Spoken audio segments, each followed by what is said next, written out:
Good evening. I'd like to call the Tuesday, January 24th, 2017 regular school board meeting to order. Madam Clerk, can you call the roll? Mr. Connolly. Here. Mr. Cater. Here. Ms. Egan. Here. Ms. Hazard. Here. Ms. Healy. Here. Mr. Hirons. Here. Mr. McOsker. Here. Madam Chair, you have a quorum. Wonderful, thank you. If everyone would rise for a moment of silence and then join us in the Pledge of Allegiance.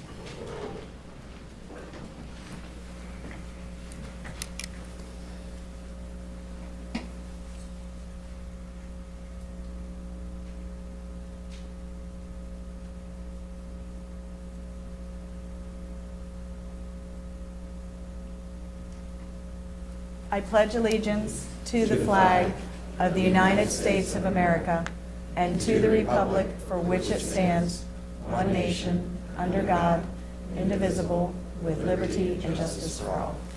Thank you.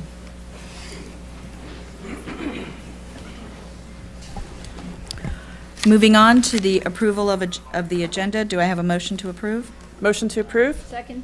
It's been moved and seconded. Any discussion or changes? Hearing none. All those in favor, please say aye. Aye. Any opposed? The agenda is approved. Moving on to one of our favorite parts of the evening, our awards and recognitions. I will, let's see, I will start with Ms. Johnson. Are we, let's see. Uh-oh, I don't know who's first. Am I?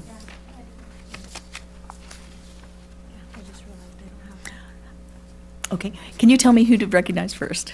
Ms. Anna Marie Bolino. Oh, Miss Anna Marie Bellino, if you will come forward to start us off on awards. Thank you.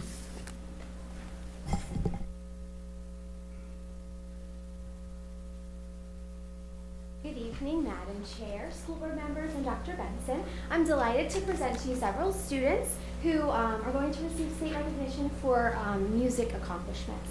These talented and hardworking singers auditioned among hundreds of high school seniors from across the Commonwealth and were selected for the 2016 Virginia Music Educators, which is VMEA, Honors Choir. We're very proud that the students from three of our high schools were selected. The amazing accomplishments of these students are not possible, as you know, without the instruction, guidance, and encouragement from our extraordinary high school choral directors. So I'm going to invite them to come down with me. Barbara Perry from Colonial Forge High School, Benita Keene at Mountain View High School, and Joe Eveler at Stafford High School. And students, as I call your name, please come forward to receive your recognition.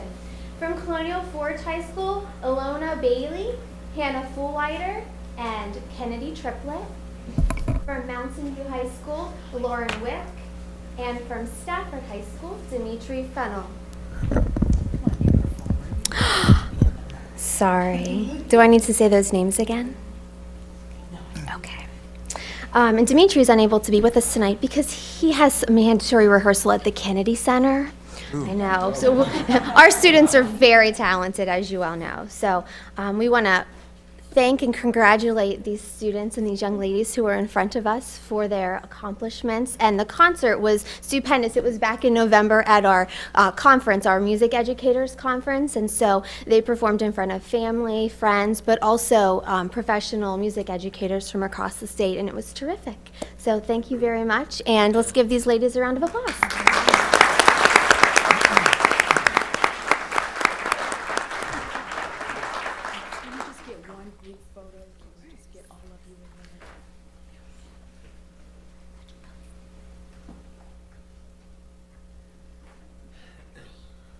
Three, two, one. There you go. Thanks, guys.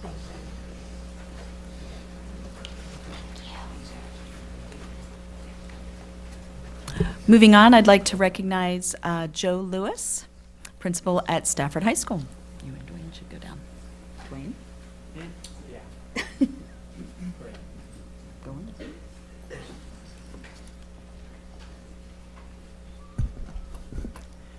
Good evening, Madam Chair, school board members, and Dr. Benson. Congratulations to our Stafford field hockey team of 2016 for their effort and achievement this year.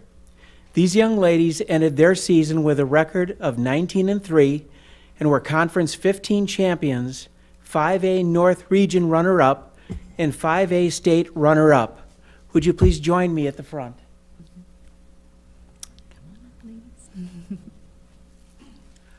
I'd like to recognize each of these young ladies because it is quite an achievement.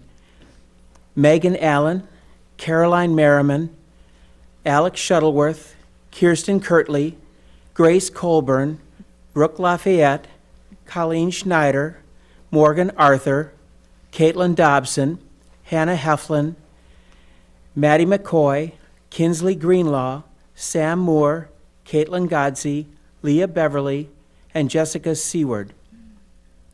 We had 4 that were recognized as All-State: Rachel Riley, Leah Constantine, and Callie Quinn. And Emily Crescia was not only All-State, but she was Player of the Year. And our team, our kids, don't just get there by themselves. They have coaches. And I'd like to recognize Danny Waters, Robin Woody, Kim Robinson, and Courtney Rampey. Congratulations.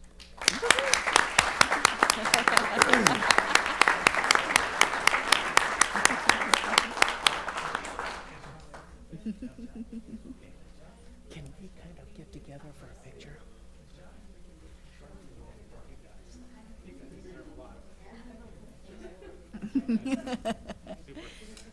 Gonna take a picture? Now you got to get the good picture. Give him a stick. Can you tell he's good at the? Right, 3, 2, 1. Looks great. Oh, work. Ah, there you go. Just gonna Photoshop it out. No. All right, thanks, guys. Thank you. Thank you.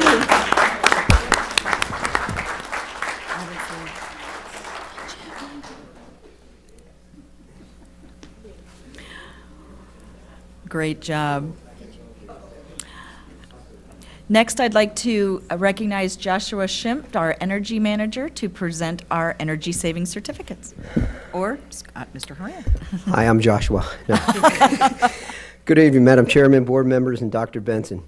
As you know, over the last 10 years, Stafford County Public Schools has created and executed an extremely comprehensive and robust energy conservation program managed by our Operations and Maintenance Department. Recently, Stafford County Public Schools has entered into a new phase of our energy management program by reaching out to staff, students, and community members across the division to provide assistance in reducing our energy cost by adjusting the way we view and consume resources in our facilities. We are introducing this new component of the program at the same time maintaining a constant effort to improve energy reduction through equipment and operational upgrades. As a result of the continued commitment to diligent energy and sustainable practices, the division has achieved several awards. I'd like to invite Mr. Josh Shrimp to come down. He's the division energy manager, to accept the following award. In 2009, Stafford County Public Schools began competing in the Virginia School Board Association's Go Green competition. Go Green is a friendly competition involving all school divisions in Virginia. The competition measures a division's effort to maintain and implement sustainable practices and includes not only energy reduction practices, but processes including green cleaning and construction recycling. Stafford County Public Schools achieved platinum certification, putting the division in the highest group possible. Achieving this level is a direct result of the focus our staff and students have provided to our energy conservation and the superior leadership by Mr. Shrimp. Josh, there you are.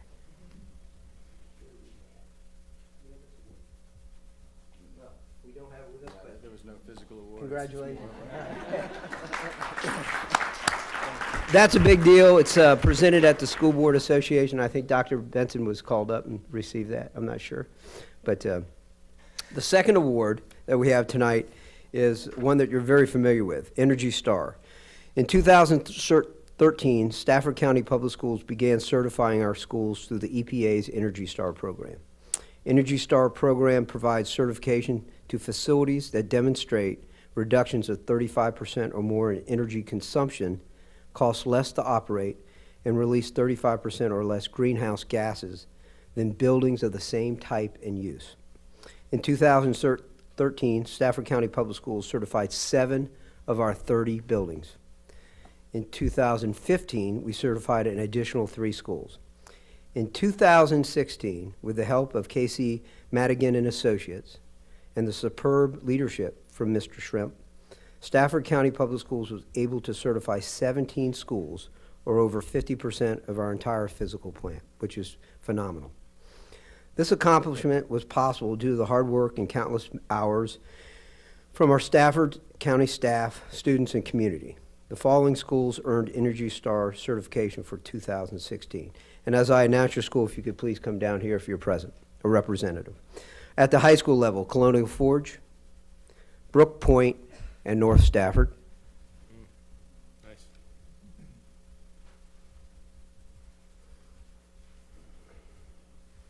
Congrats, Jimmy. Thanks, Paul.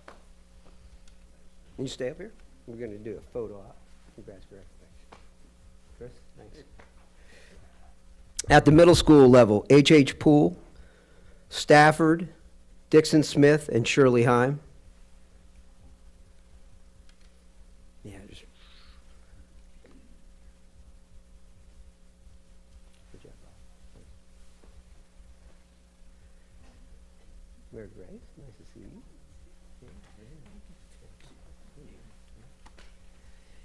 And finally, at the elementary school, Anthony Burns, Conway, Falmouth, Ferry Farm, Grafton Village, Hampton Oaks, Park Ridge, Stafford, Widewater, and Winding Creek.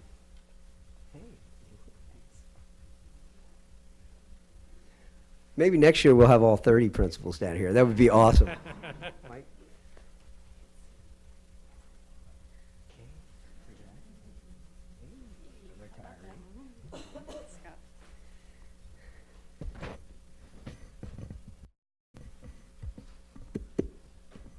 Turn the lights out.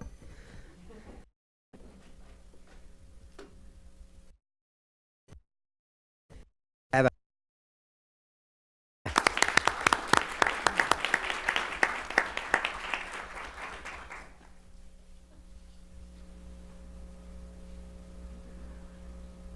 Thank you, guys.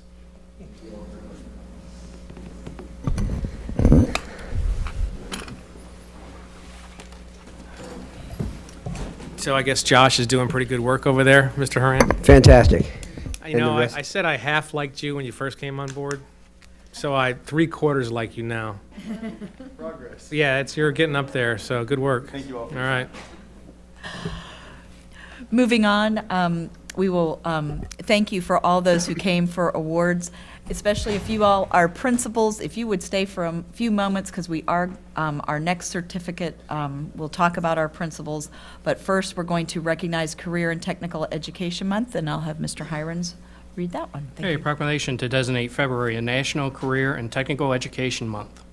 Whereas February 2017 has been designated National Career and Technical Education Month, and whereas economic and technological changes in our society are rapidly reflected in our structure and nature of today's workplace, placing new and additional responsibilities on our educational system, and whereas career and technical education are a part of the foundation of a strong, well-educated modern workforce that fosters productivity in business and industry and contributes to Virginia's leadership in the international marketplace, and whereas through career and technical education, students gain meaningful experience in practical applications of basic skills such as reading, writing, and mathematics, and whereas adults can improve their lives with career and technical education by learning new skills that will provide them with more career choices, expanded earning potential, and greater job satisfaction. And whereas the cooperative and ever-increasing efforts between career and technical educators, administrators, and representatives of business and industry stimulate the growth and vitality of the new Virginia economy by preparing citizens for careers in high-demand, high-wage, technologically skilled areas in a global economy.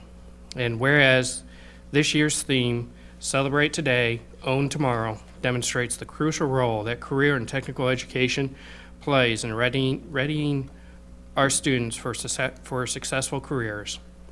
Now therefore it be resolved by the school board on this 24th day of January that February 2017 be recognized as Career and Technical Education Month in Stafford County Public Schools. Thank you, and I know we have a very robust CTE committee that now Mr. Conley will be attending, so I would just like to thank all those members who serve in that role. Next, I'll have Ms. Egan talk to us about our wonderful principals. Virginia School Principals Appreciation Week. Whereas school principals work cooperatively to direct, develop, and inspire all members of the school staff and student body, and to communicate effectively with parents to engage them in the learning process. And whereas principals serve as educational leaders responsible for managing the policies, regulations, and procedures necessary to ensure a safe and effective learning environment for all students in Virginia's public and private schools. And whereas principals and teachers are entrusted with the opportunity and the responsibility of guiding, directing, nurturing, mentoring, and imparting knowledge to our children while they are at school.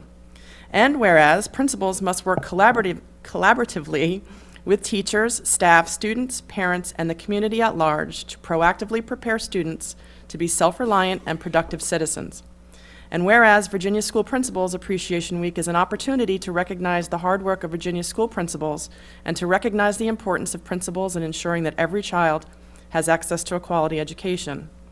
Now, therefore, I, Terrence R. McAuliffe, do hereby recognize January 22nd through the 28th, 2017, as Virginia School Principals Appreciation Week in our Commonwealth of Virginia, and I call this observance to the attention of all of our citizens.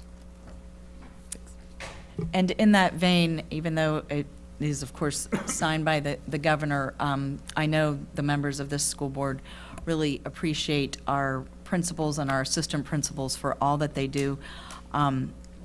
So tonight, we will be reading into at least the record and recognizing each of our principals and assistant principals by name, because we could not do it without you. You all really set the tone in our buildings, and we certainly appreciate all that you do. So with that, we will start with our principals. I'll start with Mr. Collins, and we'll go down our list.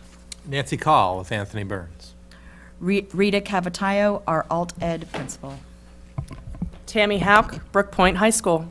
J.R. Raybold, Conway Elementary. Greg Daniel, Colonial Forge High School. Dr. Tammy Hanna, Drew Middle School. Lisa Basiglia, Dixon Smith Middle School, principal. Sally Jonikin, Falmouth Elementary. Bob Freeman, Ferry Farm Elementary, principal. Alexis White, Garrisonville Elementary School. Robin Lloyd, Gale Middle School. Mike Sidebotham, Grafton Village Elementary School, principal. Kathy Massey, our Head Start Director. Scott Elchenko, Hartwood Elementary Principal. Gail Thiring, Hampton Oaks. Kim Austin, Kate Waller-Barrett Elementary School. Brian Fitzgerald, Margaret Brent Elementary School. Greg Mackay, Moncure Elementary School. Jim Stemple, Mountain View High School. Oh, Scott McLeland, North Stafford High School. Robert Bingham with H.H. Poole. And Kiana Butler with Park Ridge. Terry Rivero, Rock Hill Elementary School. Nick Roman, Rocky Run Elementary School. Mary Foreman, Stafford Elementary School, Principal. Mary Grace McGraw, Shirley Heim Middle School. Mark Smith, Stafford Middle School, Principal. Joe Lewis, Stafford High School. Dr. Andrew Greider at Thompson Middle. You went to? Oh, and I'm sorry, Becky Wardlow at Winding Creek. Kristen Nash, Widewater Elementary School. And William Boatwright, A.G. Wright Middle School. Moving on to our assistant principals. Allison Langridge with Anthony Burns Elementary. Roger Pierce, Brook Point High School. Jim Ralph, Brook Point High School. Tim Roberts, Brook Point High School. Laura Sullivan, Brook Point High School. Nicole Ox, Conway Elementary. Jeffrey Berry, Colonial Forge High School. Rodney Jones, Colonial Forge High School. Karen Mays, Colonial Forge High School. Rosina Rains, Colonial Forge. Chris Pendergraph, Drew Middle School. Michael Stieber, Dixon Smith Middle School. Susan Wiederhold, Dixon Smith Middle School. Penny Rowley, Falmouth Elementary. Kara Colucci, Ferry Farm Elementary School. Jody Odlum, Garrisonville Elementary School. Christopher Lewis, Gale Middle School. Don Miller, Gale Middle School. Robbie Murray, Grafton Village Elementary School. Tiffany Frazier, Head Start Coordinator. And Nelson Kale at Hartwood Elementary School. Alan Hicks, Hampton Oaks. Daniel Birch, Kate Waller Barrett. Catherine Lamzik, Margaret Brent Elementary School. Abigail Martinez, Moncure Elementary School. Eric Cook, Mountain View High School. Greg Markheim, Mountain View High School. Alyssa McClellan, Mountain View High School. Katie Werner, Mountain View High School. Gianna DeCarly, North Stafford High School. Dan Hornick, North Stafford. Chris Quinn, North Stafford. Ben Stutler, North Stafford. Andrew Aversa, H.H. Poole. And Amy Limerick, H.H. Poole. And Ashley Hall, Park Ridge. And Karen Bingham, Rock Hill Elementary School. Jennifer Jones, Rocky Run Elementary School. Brian Raskus, Stafford Elementary School. Jeff Jones, Shirley Heim Middle School.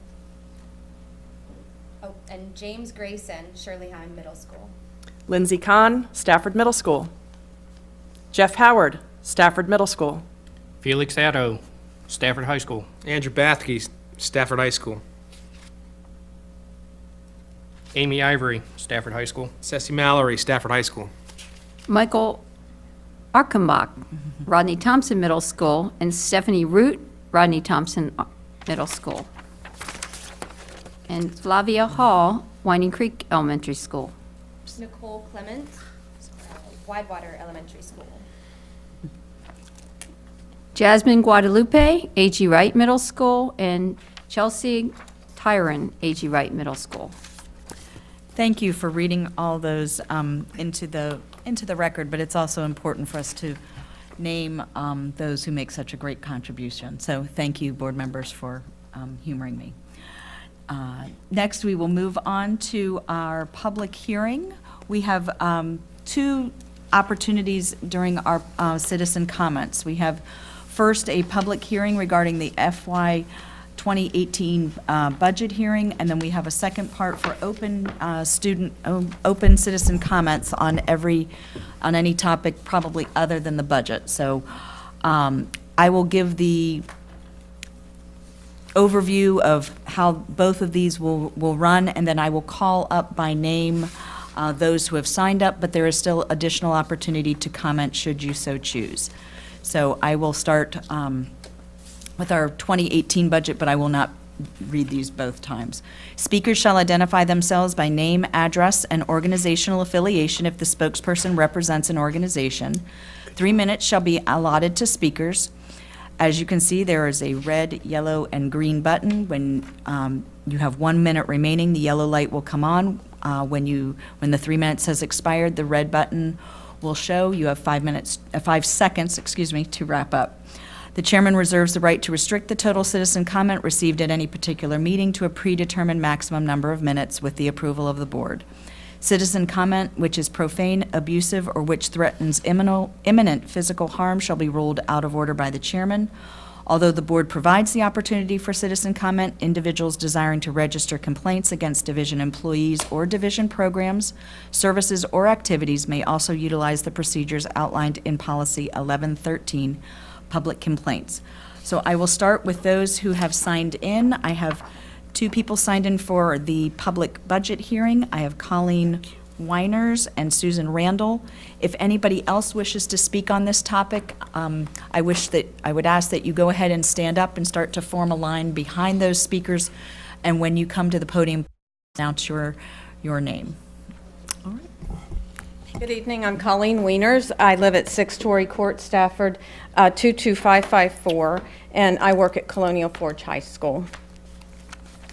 I'm an administrative assistant at Colonial Forge, and tonight I would like to take a moment of your time to request an immediate salary adjustment for service employees countywide. Before your eyes glaze over and you jump to tell me that you plan to fully investigate this issue next year, I ask that you do hear me. In our school of 2,139 students, the discipline is shared by 3 administrative assistants. We do similar work, but 2 are 11-month and 1 is 12-month. We decided to break down our annual salaries to an hourly wage based upon our contracted days. In doing so, we learned that our hourly wage is very close to the Stafford County minimum living wage calculation of $14.35 per hour. In fact, a coworker working a 12-month schedule falls well below this living wage because she is a single mom of 2 children. According to the living wage calculation for Stafford County, that threshold needs to be $30.75 per hour to raise her family here. She doesn't get outside help as her children are college age. Fortunately for her, she has found a basement apartment that she can afford for the 3 of them. Unfortunately for her, they like to eat. The other 2 assistants are married and not the major breadwinners. Isn't it sad, though, that in this day and age, our salaries are reflective of the old reliance on a spouse and definitely gender biased? None of us can afford to be the head of household with or without children. An even worse situation is that of our counseling center's admin assistant. She works a full-time 12-month job for a mere $21,400.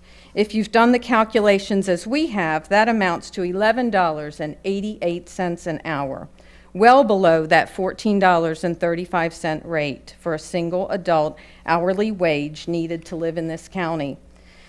This is the person you entrust to get transcripts sent, test scores recorded, diplomas spelled correctly, tears dried on a daily basis, to mention only a few of the expectations. Is it really fair to expect us to wait again for an increase? You have a $2 million surplus, and I urge you to use it to give an immediate adjustment to the staff you ask to support your administrators and students daily. Our school size continues to increase, yet you don't consider the amount of work that increases. We never work just our contract hours, and still there is work to be done to catch up. Your consideration of this could go a long way in improving not only morale, but the bottom line in many of our family budgets. Thank you.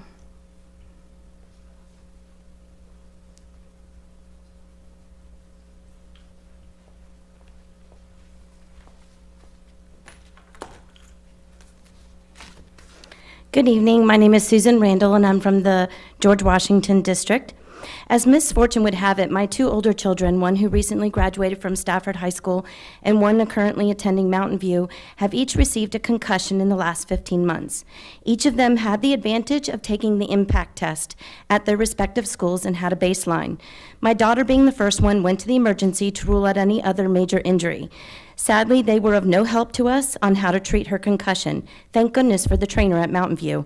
And our chiropractor. My girl healed quickly and was able to pass her test soon after. My older son received his concussion going into a weekend. A few days after his concussion, he thought he was better and debated telling the trainer. I made him go and tell her anyways. He took the impact test and he failed. His recall was fine, but his response time was slow. After a few more days, he also tested fine. My 7th grade son is at Dixon. He made the football team this year, and on October 12th, he incurred a concussion during his game at Drew. The protocol and support of the coaches at the event could not have been better. However, Evan is playing a school-funded sport just like his siblings, did not have the advantage of this test. While Stafford County funds the sports in middle school, there is no trainer available and no baseline concussion testing for middle school athletes. This protocol created many problems for us with our middle school athlete. The next day following the concussion, I brought my son to school to find out what we needed to do. Fortunately, unfortunately, I had previous education on how to care for concussion through school trainers and doctors in my own research. Zero screens, quiet house, the whole bit. His only presentation was a headache. I asked the school nurse how Evan could return to football. She said because there was not an impact test, I had to take him to the doctor. So I took him to the doctor. The doctor made an overcautious, admittedly so, ruling of 6 months no sports, even though he was fine at that point. So I had to take Evan to a specialist. The specialist, after 3 hours, determined Evan did not have a concussion to the tune of $1,500. Thankfully, I did have some insurance help with that. But it really would have been helpful if my school had an impact test available for my son. Having a baseline on middle school athletes before they make it to the high school would be helpful to both high school trainers and parents. Currently, going to a doctor or an ER yields no help. I ask that you really consider, as I know it's come before your budget in previous conversations in previous years, but it seems to get taken out, that you consider putting a trainer that would oversee the middle schools, or even fund or pay a stipend to a PE teacher that could administer these baseline tests. Thank you. If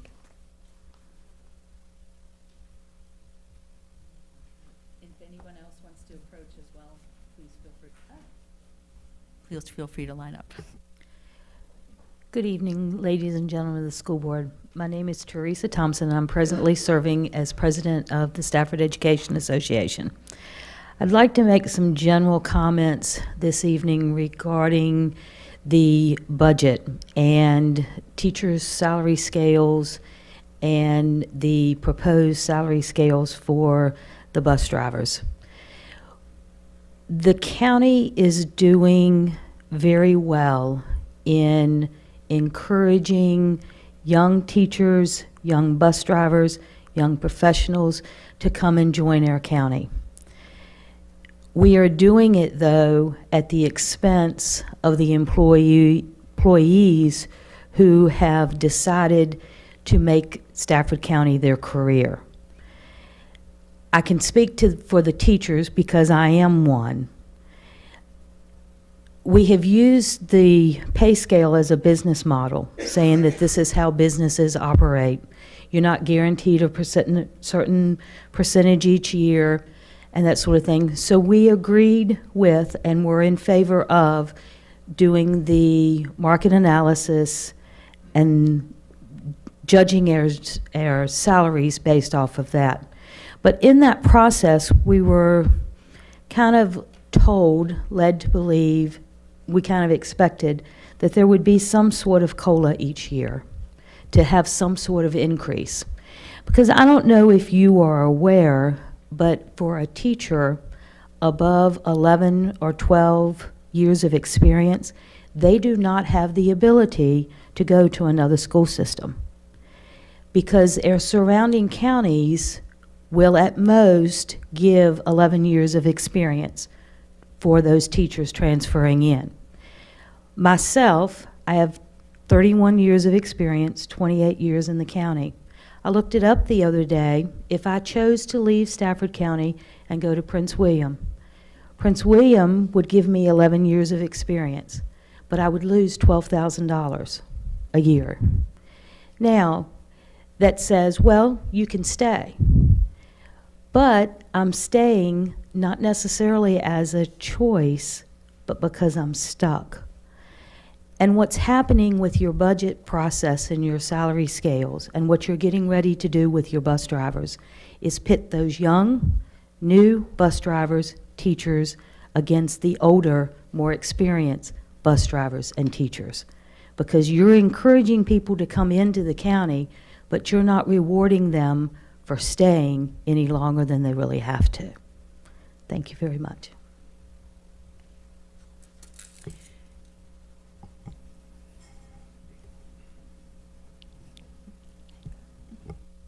Hi, my name is Tiffany Kosak. I am a teacher at Colonial Forge High School, and I live at 111 Hamlin Drive in Fredericksburg. First time speaking to y'all, so pardon any nervousness. I'm used to teenagers, and I can ignore their moods.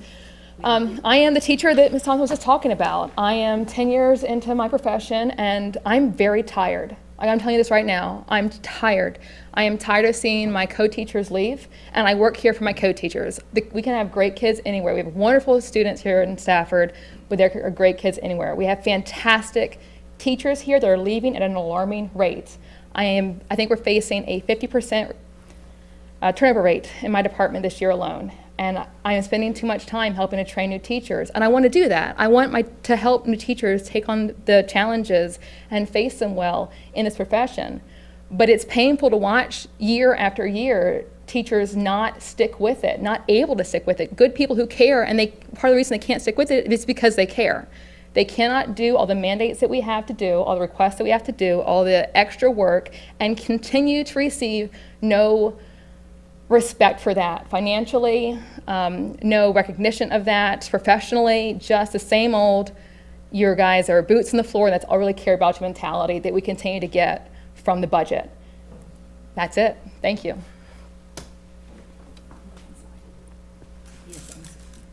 Sorry, yes, please sign in. Anyone else on budget? Come on forward. And like I said, I did forget to say to sign in.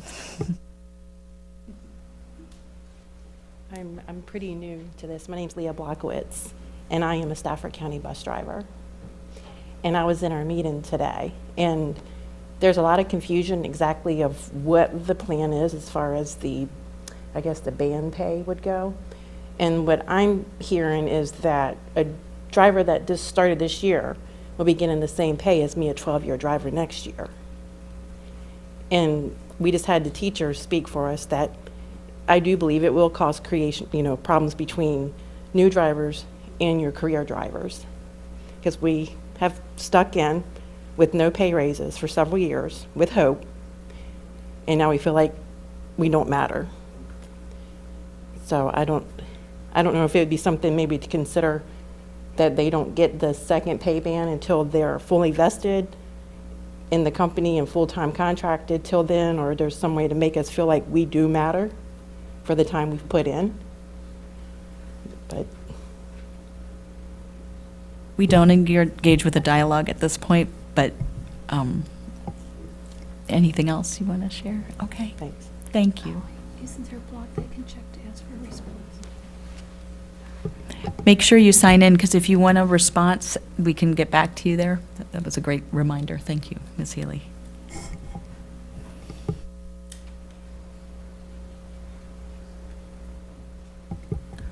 Okay, anybody else on budget priorities for the public hearing? Okay, seeing none, I'm going to close that part of I'm going to close the portion of citizen comment regarding the budget. Next, we will have our general citizens' comments on any topic except the budget. I have one person who signed in as well, Ms. Randall. But if there is anybody else who would like to speak on any other topic, again, if you want to go ahead and stand up or stand off to the side so you can come forward quickly, that would be great. Hi, Susan Randall, George Washington District. My husband and I are both graduates from North Stafford High School. I won't say when, just a long time ago. We both chose the traditional educational path of college.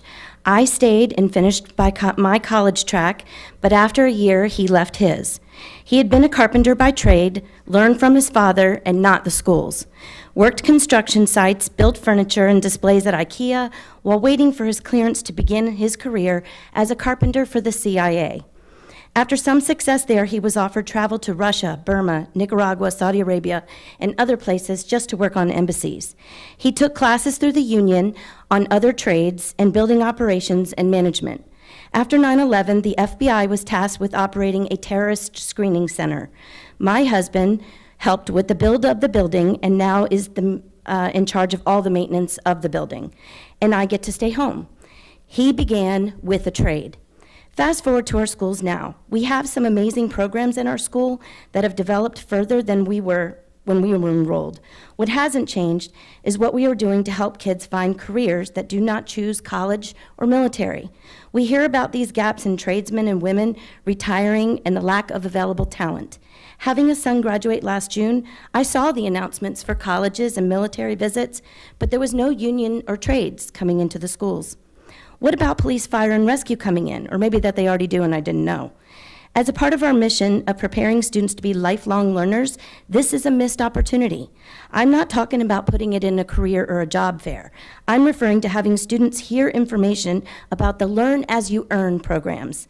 Students can hear about how they can work and get paid and take paid for classes after work, no college debt, during the week as they advance through an apprenticeship or a journeyman program.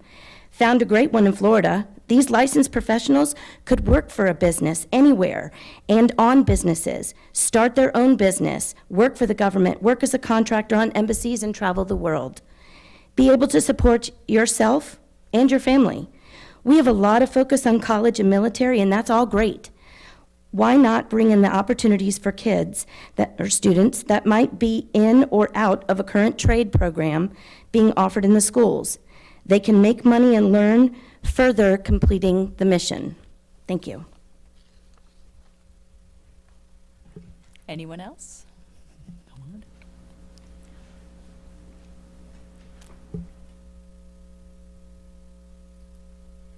Good evening, ladies and gentlemen. Teresa Thompson, Stafford Education Association. I'm going to be real brief. When we have looked at calendars as far as the calendar committee in the recent years, we have made a change in differentiating between work days and professional days. All of the days on the calendar have been made into professional days. The issue with that is that we are having some buildings that are doing more professional growth things during that work day, professional day, than other schools are. The work days, professional days, the intent, from what we could understand, was to give teachers the ability, particularly at the end of the semester, the ability to have time to grade exams, make their plans for second semester at a high school level if they are on a 4x4, be ready for and prepared for that next second semester. That day between the end of exams and the beginning of the second semester is now a professional day. If those days are taken away as far as time to work in our classroom, that means that your teachers, on top of not getting salary increases, are also having to take more home to do on their own time. For the high school, I know the turnaround for our grades being due is 3 days this year from the end of exam to turnaround. We end exams on Monday. My grades are due to be exported by Wednesday afternoon at 3 o'clock. So if I spend the day on Tuesday in services, I have no time to grade those exams and to be prepared for the second semester starting on Wednesday. I would like to ask you to encourage our principals to allow their teachers time in their classrooms to work and be prepared for that second semester. Thank you. Is there anyone else who wishes to address the board? Okay, I don't see anybody moving towards us, so if so, I will go ahead and close public comment for the evening. Next, we will move on to board member committee reports. We will start with our student discipline matters. Mr. Hirons. On December 15, 2016, a committee of the board met to consider 2 student disciplinary matters. The committee held the suspension for the remainder of the 2016-2017 school year in abeyance for student A, conditioned upon the student being of good behavior. All right. Was there another one? Sorry. Suspended student B for the remainder of the 2016-2017 school year, and authorized student B to receive alternative education. Excellent. No, thank you. The next one are our board committee member reports. I know that since we met last, some of our committees have met. I believe the 3-on-3 and the FAB have met. I'll just get us started. Also, the Head Start Policy Council had also met. I just would like to just say, with regard, we have so many parents involved this year in our Head Start Policy Council. It's really a wonderful experience, and there's a lot of great work being done there. But then you all, who wants to go first? We did have a FAB meeting last week, and some of what we saw as far as the demonstration of the Munis system we received in that session as well. We reviewed the, as policy that we adopted, any budget transfers over $10,000. Mr. Fulmer and Dr. Benson reviewed those with us. Everything seemed to be in order. We also received the preview of the quarterly financial report, which I believe is an agenda item tonight. I believe that was the bulk of the meeting. If either of the other two members had anything else to add. Ms. Egan, I'll turn it to you.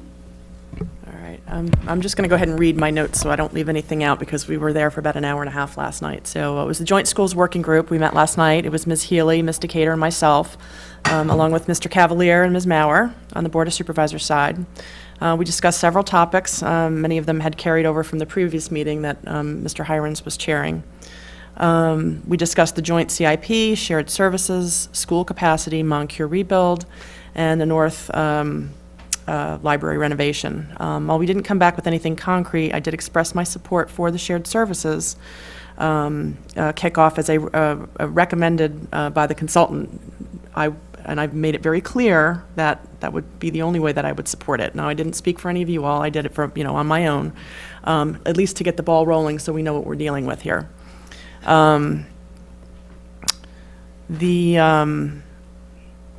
Same with the joint CIP. We're going to be looking at doing the joint CIP with the Board of Supervisors in the same fashion, getting some folks together, flushing everything out, and then bringing it back to our respective boards for consideration.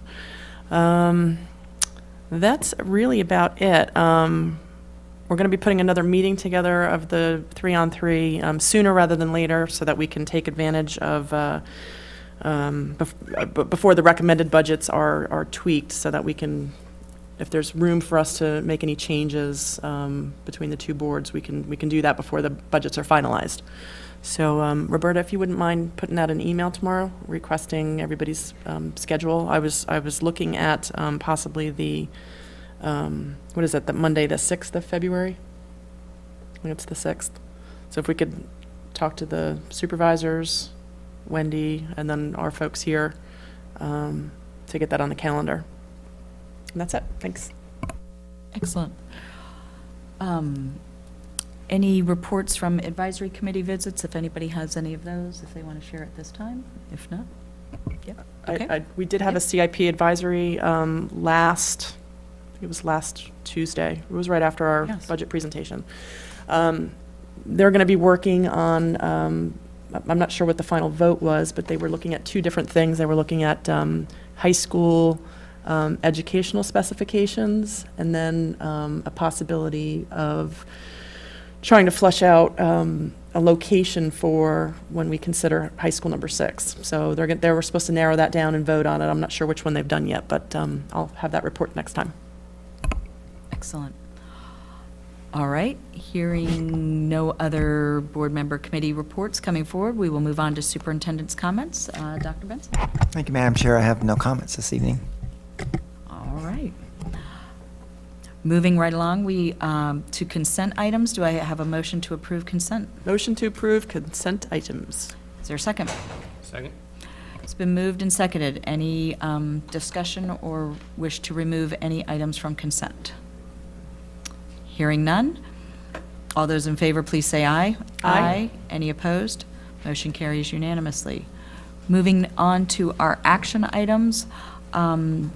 We had after our board retreat, we had not selected any members to the governance committee. I didn't know if anyone would like to volunteer on that, or we can hold in advance. How often do they meet? Quarterly. About quarterly. Yeah. Yes. Twice a month. No, it is not twice a month. No, that's the Mrs. whole Hazard, school board. put your hand on a Bible and tell her that. That's right. That's right. I will volunteer. Excellent. So, Ms., I believe I am already on that one, so I don't know if anyone else would like to join Ms. Decatur and myself. All right. I got a full load. That's right. All right, well, all those in favor of Ms. Decatur and myself on the governance committee for now, please say aye. Aye. Any opposed? Motion carries. All right, moving on to, thank you very much. Wait, redo. Redo? Yep. have a motion. Oh, Motion to approve. Volunteer. Motion to approve 9.01 Voluntold. with Ms. Decatur and Ms. Hazard. Second. all those in favor this time, say aye. Aye. Any opposed? Sorry, I'm trying to move through. You all said you wanted these to move. Well, I think Mr. Conley should be a alternate on that one. He's a natural. That's all right. We won't make him go on there. We'll work forward. All right, moving on to 9.02, the Stafford County Public Schools rebranding and logo. I believe at our place we have a printout of those for our consideration, and I'll recognize Ms. Johnson. Thank you.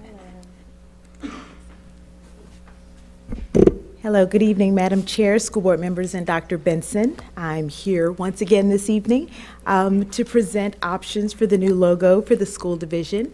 So the last time I was here, we talked about a request for county government colors. So option one are the county government colors. And then you have option two, which would be the modern colors, which we saw before. All right. So, comments? A question. The option that's attached to our agenda has the star as being yellow in option one, and this one has it as maroon. Thank you. So we amended it, and we thought we'd put. Oh, so we changed it. Stick with the government colors and put Okay. the maroon star in there to be consistent. Sherry? Yes. I asked you to bring this one Yes. back to us and put forward. And, your response last time was this is one you're recommending bringing forward. You're the professional in the room, communications professional. Can you kind of give us a little background on why you like that one or why you're recommending the more, we'll call it the more colorful one? Well, The gator like one.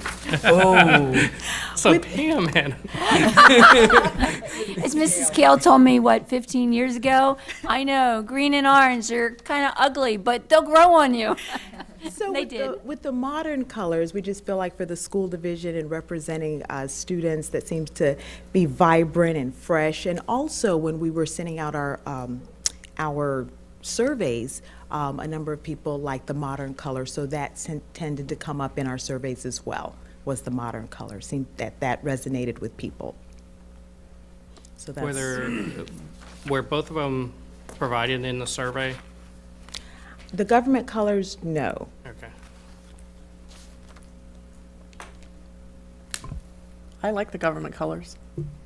I kind of do too, and like I said, you're a It ties professional us in a the little- room, but I did want your input, but I like it being tied to the county I do in too. some fashion. I think while their Wayfinder signs are not like the strongest marketing aspect of, well, I suppose they're the strongest marketing aspect, they may not currently be the most recognized, but they're growing that way. I think it just ties us to Stafford County as a whole, as one unit, one family. Maybe we should ask the supervisors to change the county colors to this. Wayfinding signs and everything else. Problem solving.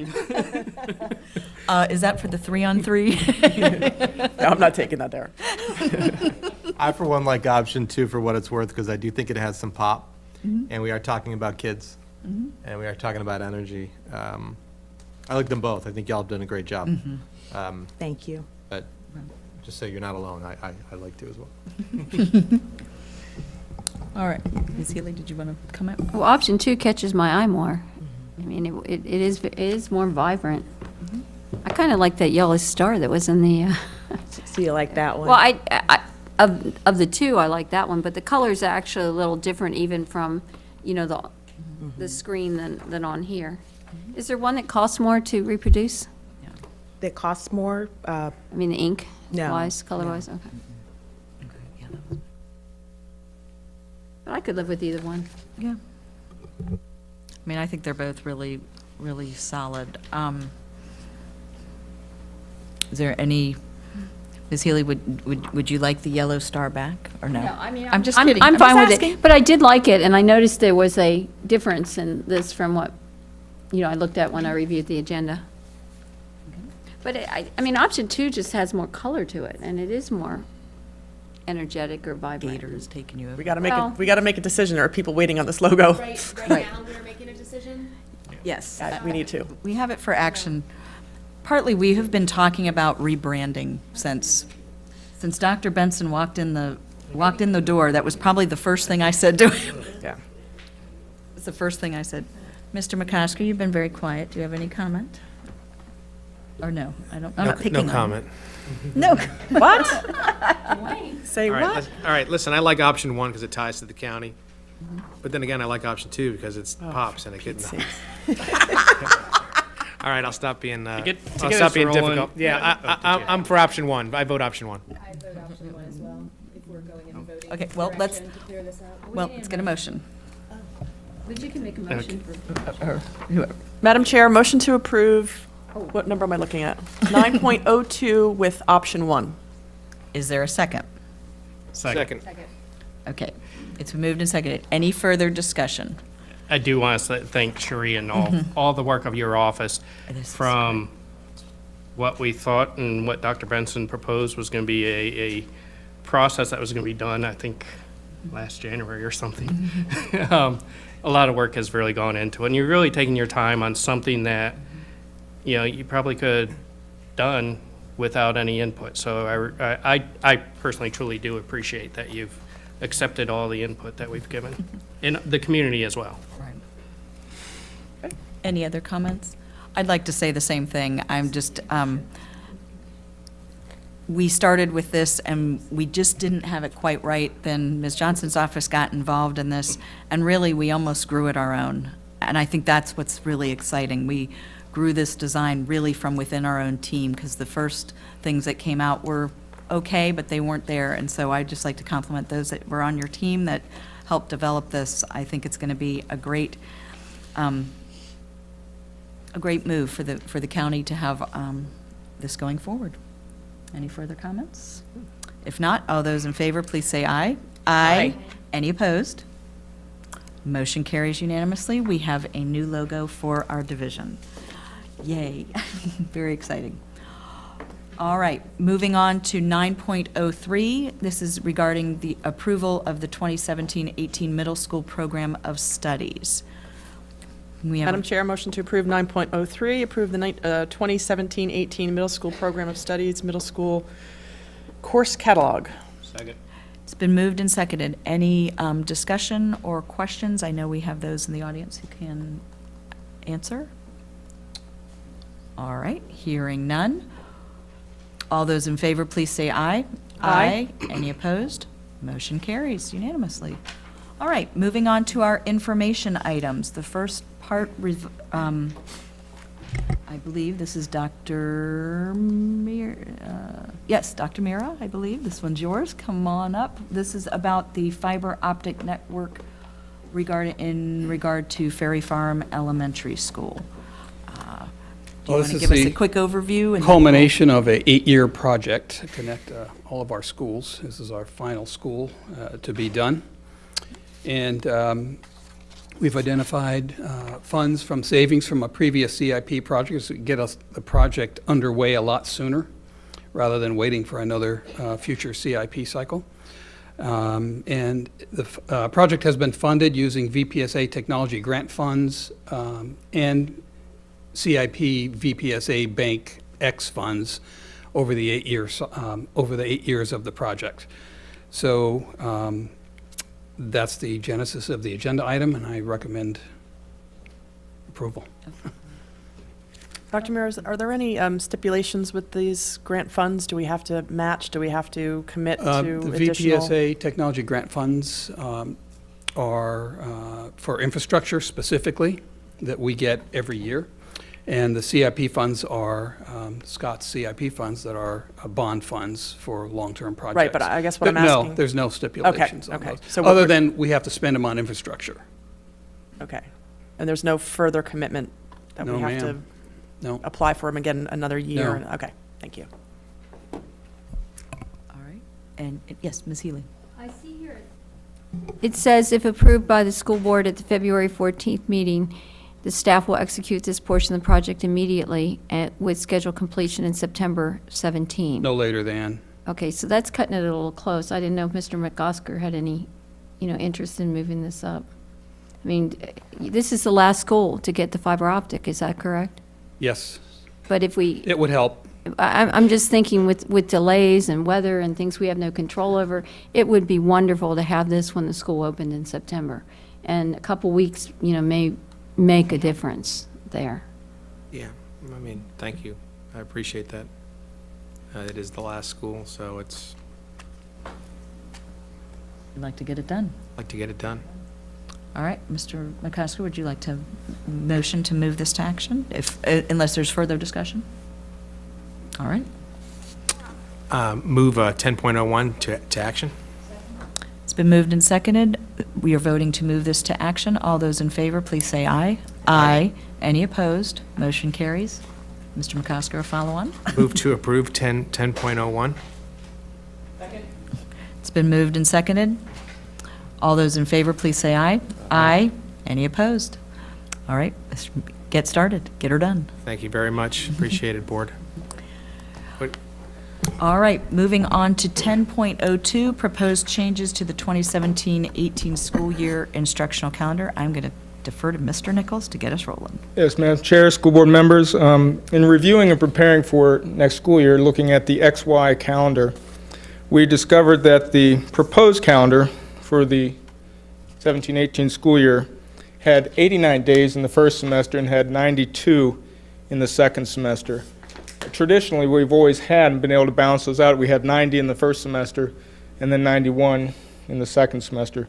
So I'm coming to you this evening to propose that we adjust the midterm final end of the semester for the proposed calendar, on the approved calendar for 17-18 by moving everything out one day. It'll adjust it to where we have 90 days for the first semester and then the 91 for the second semester.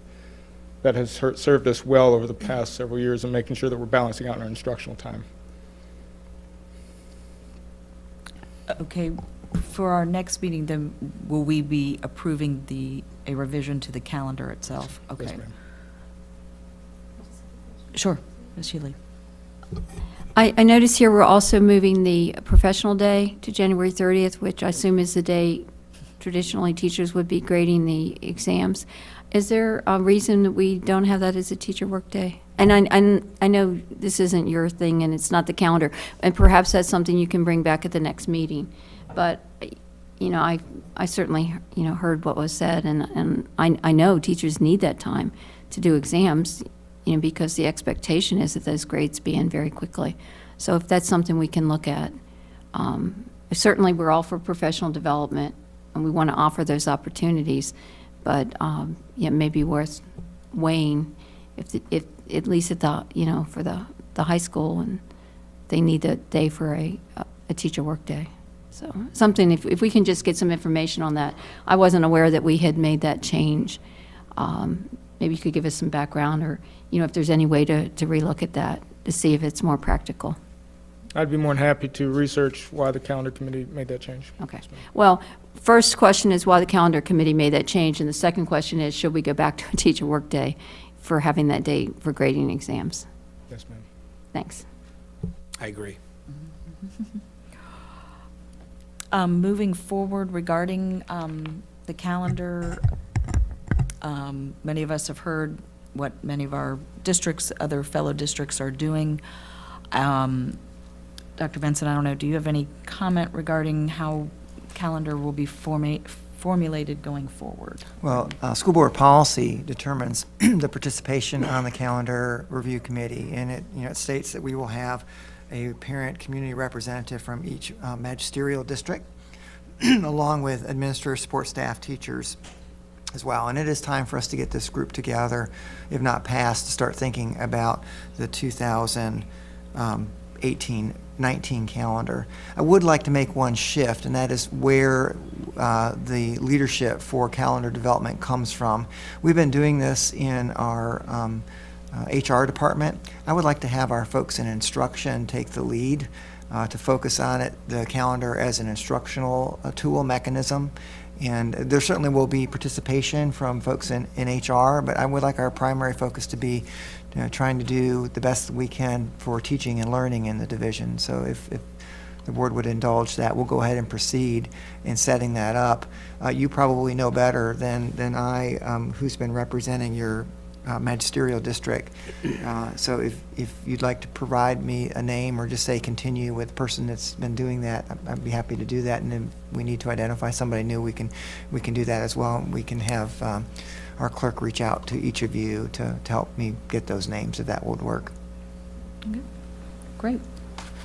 All right, thank you very much. And next time okay, that sounds great. All right, we are moving on. These are all information items. The next one is 10.03. This is regarding replacement of the gym bleachers at North Stafford High School. Are there any questions? I believe that's going to be Mr. Haran. Any questions about this particular project? Okay, I have one, but it's probably not for Mr. Haran. When we do bleacher replacement, I assume this will be over the summer. Is that correct? I know that many sports teams and others meet over the summer, and I know I'm jumping one item. I know we're also doing the gym floor. Well, it'll probably be, I know, I'll be seeing that one soon. But I know some, like volleyball and some of them, some teams practice over the summer there. Do we have accommodations to make sure that our teams? We do. We spoke to the principal as well as the athletic director, assistant principal for athletics and activities. And they are formulating a plan for their summer activities, their camps, to relocate to either middle schools or another high school. So they're actively looking at developing that plan, as well as graduation, backup exercises for graduation.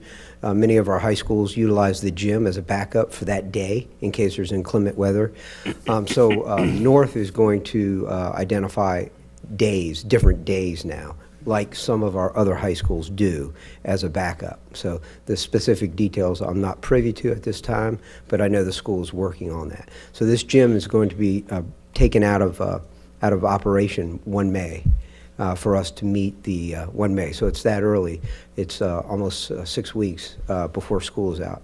So they're making accommodations to relocate those teaching spaces into other areas, and there are programs to do that. But we need that time to be able to demo the bleachers, demo the floor. It goes in succession, and we've worked fairly complex scheduling to make sure that we have it ready for a latter part of August, finished. So. Here, I do have one. Just one quick, Scott, we're not going to diminish any seating capacity, or? No, not at all. Okay. Mr. Rand, this is just going to make us ADA compliant, correct? It will replace very old bleachers. It will, all of everything that we Should've been install. done. Everything we install will be ADA compliant, absolutely. Right. And the entire gym will be, for the most part, facelift, with a new floor, new bleachers. We're painting out the part of the walls that weren't painted in the last time we painted. We're modernizing some of the basketball hoops, and electric motors instead of crank stuff. So it's a really needed, much needed facelift of the entire gym area. And the alternate arrangements for graduation, they've been passed through the North Stafford community as well. I can't speak That's for pretty that. significant. Yes, ma'am. People come to graduation from out of town, and they have announcements, and they're That's- planning on that date. That's That's correct. the And only so concern I have. Their backup plan that they're formulating now, and I don't want to speak for Principal McClellan and his staff, but the backup plan is not going to be much different from some of our other high schools who use alternate days. So I can only imagine that prior notification will go out to the community as to what the backup plans, so that their community and family members can take advantage of that. I think the sooner that goes out, the better. Yes, ma'am. We'll work with them, make sure they have that. Travel. A lot of people coming out of town for graduations. I would say, Ms. Johnson, since you're sitting here, I know just to be helping, or any assistance, your office, you all are great in getting stuff out, so just working with them. I know that's not completely Mr. Haran's area, but just making sure we get that out, because as many of us know, that's a huge day for many families, and we just want to make absolutely. sure. So we appreciate that, and I know the North community will be, I know Ms. Decatur's probably like, yes, we get that whole brand-new stuff. Madam Chair, just one more question. Scott, is there no way to finish, like if you started? No, Okay. we really looked, we scrubbed the schedule, and it's just, unfortunately, the gym, having both those activities going on at the same time Right. is difficult. Okay. And it's stretched out, and there's only way to do that was to go into May, so. And the contractor knows how absolutely critical this is to finish Yes, ma'am. on time? Yes, ma'am. Is there any penalty? Have we awarded this contract yet? We have not. Can That's we what put we're a here for. penalty clause in if We it is can. not finished on time? I mean, I'd like a We big can. incentive for that contractor. I mean, this is important because the fall sports will be starting. They're actually going to start before it's finished, but, you know, that's a trade-off. But I don't want to be in a position like we were in, you know, Stafford High School. Correct. And we've worked I mean, with it's a both much these smaller, contractors. it's a much smaller project, but it'll be a big incentive if we have some penalty clause in there. Yes, ma'am, and we'll pursue that. We've worked with both these contractors before, in fact, many times, and they've really performed for us in the past. So I'm not hesitant, I'm not concerned, but obviously concerned to make sure we stay on the schedule. But they're good contractors, and they usually stay on schedule, but we will pursue that. Yes, ma'am. I know, usually, I'm not going to shall and, That's right. you know, those things. I have full confidence that you will ride herd, but if there's Yes, I a will. monetary compensation issue, there may be, you know, more of an incentive to Okay, get very it good. done. We'll pursue that. Thank And you. I'll report out to you next board meeting if we're able, what we're able to assign to that. That's all right, I'll trust you. Yes, ma'am. Yep. All right, moving on to 10.04. Mr. Herron, you might as well stay there. I don't know if there'll be any questions. This is regarding a change order that's related to Mountain View High School and its fine arts additions and several things. Let's see, I assume everybody's sort of read through what we are doing here. Are there any particular questions about this item? Ms. Healy? Just a quick question. This is not going to increase the total cost of the project, correct? No, ma'am. Okay, The that's- total project cost, the actual award contract will be increased, obviously, with the change order. Yes, ma'am. But But it's- we have money in the project. It's to handle already it. budgeted. Yes, There's ma'am. no additional funds required to do this. And my understanding is that this is an enhancement for the space, the use of the space on the part of the school. Yes, ma'am. The programmatic change in this is dealing with our special education classroom on the second floor of the classroom addition. The other areas were omissions that were left off the drawings that we encountered at Colonial Forge, and we're correcting here at Mountain View. And they're collectively, they reached that threshold where I need to bring to the board. Where in Colonial Forge, the board did not see many of these because they happened sequential through the project, and they were much smaller, and we managed those through. But we collected them all together in Mountain View, therefore we're doing one change order, and we're doing it. Now, there will be another agenda item that I'll bring to the board probably in 2 to 4 weeks that will deal with the additional learning collaborative area that we're putting in the vestibule. And that, we identified that to the board about 6 months ago, that this was something we were going to pursue. So that would be the last thing that we bring on Mountain View. And that will also be covered under the project cost. Excellent. Yes, ma'am. All right, is there anything, is there any help to this project if it was approved earlier, since many of these seem to be very code? On this one, absolutely. The sooner we can get this moving, the better it is for the project. Yes, ma'am. Well, my understanding was that work wasn't going to start until May, so this approving it tonight would not be, And that's fine, too. I don't think it'll be Necessary. detrimental, but anytime we can speed this process up, it'd be Well, I grateful, but certainly not asking but if for we that. approve this at the next meeting, It's I fine. try not to Absolutely, I know. accelerate It's not these go to any the more than well we too have many to. times. But if it's And, going to make a difference in getting the work done, that's different. But It's in this fine. case, it's not going to affect We're fine. the work. Yes, ma'am. All right, Okay, thank you. we would check. All right, the next one. The next one, 10.05, goes to the replacement of the gym floor at North Stafford. We seem to have come. I'm sorry, can we put that on the consent agenda for next time, so we don't have to, Sure. unless anybody wants to take it off, then. Nope. Thank you. The Mountain View, with the Mountain View. The north stuff also. Hmm? The north. Yeah, the north as well. And, I would say, yeah, I mean, we don't need to have it separate. All right. All right. Well, moving along, we have 10.06. This is regarding approval of our resolution requesting appropriation by the county, by the Board of Supervisors of the remaining balance of our FY 2016 carry forward funds. This was discussed at the 3-on-3 last night, and I'm sure board members, we have broken down the amount and where things are going. Are there any questions for Mr. Fulmer regarding this item? I think the FAB saw it too. Yeah, this was discussed in the FAB, and Irene, was this discussed at all on 3-on-3, the carryover funds?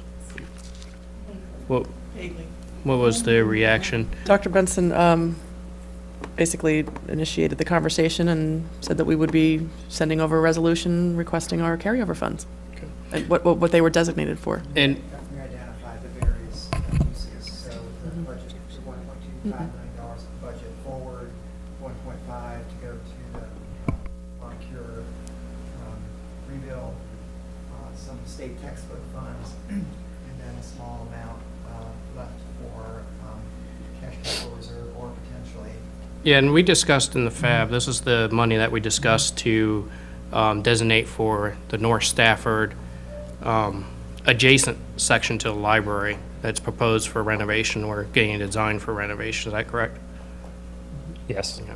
So that was the discussion of the FAB, to use this money to designate it for that space, because that space for the North Stafford Library renovation and the adjacent space, we're expecting funding from the Board of Supervisors in some form or fashion, but we said it might be in good faith to say, hey, we get some skin in the game also, and move that 61,000 to that and designate it for that.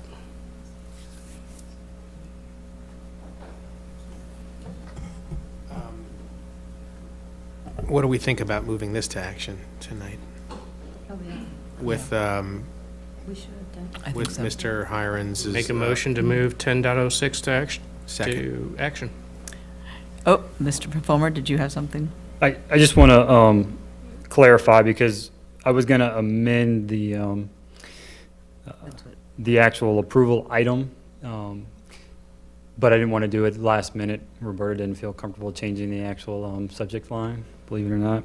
So I just want to clarify that the background information is all accurate, but with talking with the county, we don't actually need to request the full $3 million that's noted in the subject line. The only amount that needs to be approved by the county is the 1.5 for the Moncure, and then the textbooks funds, and then the cash capital reserve is technically already in their funds. We're just confirming that we want to leave it there, if that's the will of the board. So we would need to back out the 1.25 that is in the total line. Does that make sense? It's not the end of the world. If my plan was to get it corrected on the next one, I was going to inform you guys as I am now. And then if we wait another 2 weeks, it won't be the end of the world. However, we would like to get this in front of our Board of Supervisors. It's not in the now therefore clause, it's just the whereas, that's background. When we go to now therefore be it resolved, what we're actually asking for does not include that 1.25.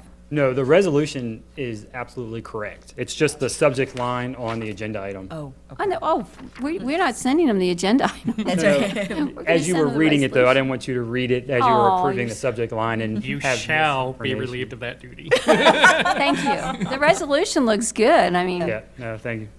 For May. All right, so we have a motion on the table that's to move this to action. All those in favor of moving this item to action, please say aye. Aye. Any opposed?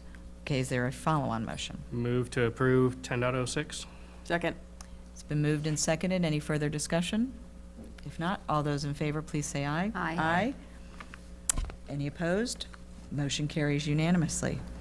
Well, Mr. Fulmer, you don't even get to move very far. I believe our last item at this point is our staff report regarding our quarterly financial report. As Mr. Hirons noted, this was presented in draft to the FAB last week. That was last week.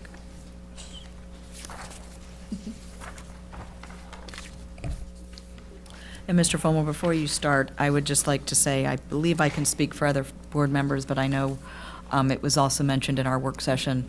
I'd like to thank you and your team for the great work on the budget. It's been, the document presented to us tonight was the best I've ever seen, and your all's backup and explanations were exceptional. So I'd like to thank you and your team for that. Thank you. And a lot of credit goes to the rest of the staff as well, because they put in a lot of time pulling the deal. Did Daryl Nelson put any time in this?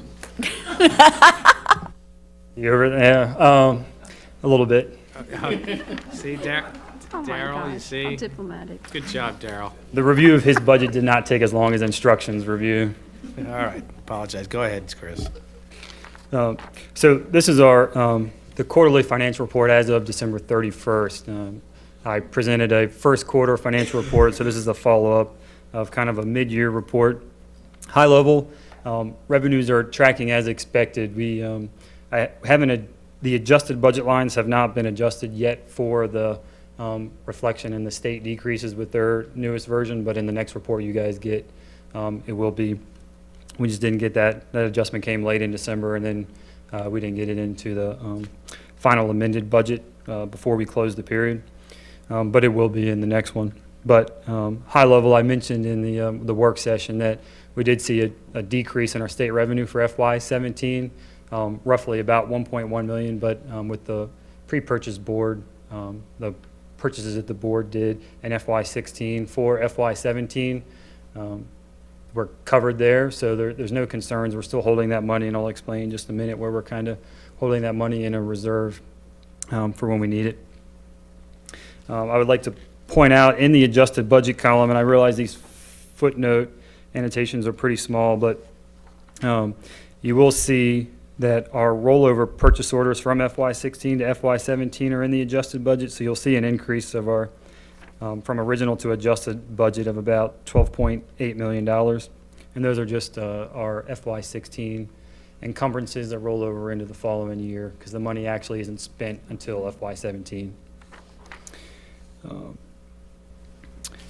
If you look at in the administration, attendance, and health, the second expenditure category, if you look in the purchase services line, you'll see the adjusted budget had a significant increase. That's where we're holding the $3.8 million of the pre-purchases, as well as the school site allocations. The school sites are given X dollars. We withhold 30% of that until the middle of the year, where the adjusted ADMs come out, because the school site allocations are based on ADMs. So they get the rest of their money based on their ADMs at their individual schools. So that final adjustment will be coming out probably in the next 30 days.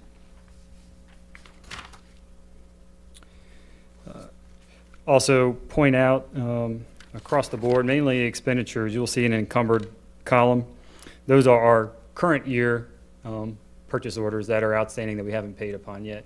So they haven't been expended, but they do reduce our available budget. So they are noted there to show that our balance of our remaining budget in the current year is decreased for those balances. During the FAB meeting, there were some questions about some of our accounts that are higher up in the percentages for where we're at in the year. And I've looked at them, and there's no major concerns there because of, in most instances, like the fuel category, if you look in our vehicle maintenance, we try to, what we expect we're going to use, we go ahead and encumber it, mainly so that those funds can't get pulled for any other reason. So they're sitting in a purchase order line. So if you look in the encumbrances, you'll see a large balance. And your people transportation line, you'll see almost $1.4 million in our materials and supplies, and that's predominantly a fuel purchase order. That's just holding that money aside until we're spending it, as we're spending it down.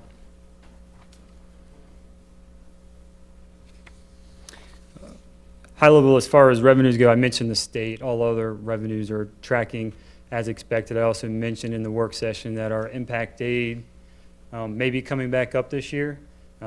That money was already budgeted in FY17 because we didn't know when we budgeted 17 that our percentages for 16 had come down. So we are anticipating maybe that we will receive some of the 17 money that we did not receive in 16.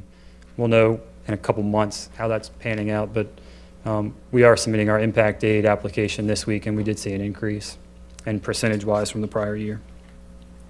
Chris, what is that budgeted number, impact aid for FY17? I believe it's about 1.2 for the DOE piece, and there's a DOD piece that's 400,000. Okay, thanks. 350 or 400.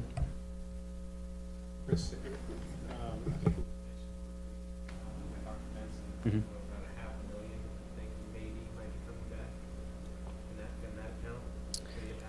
Yeah, if we hit the marks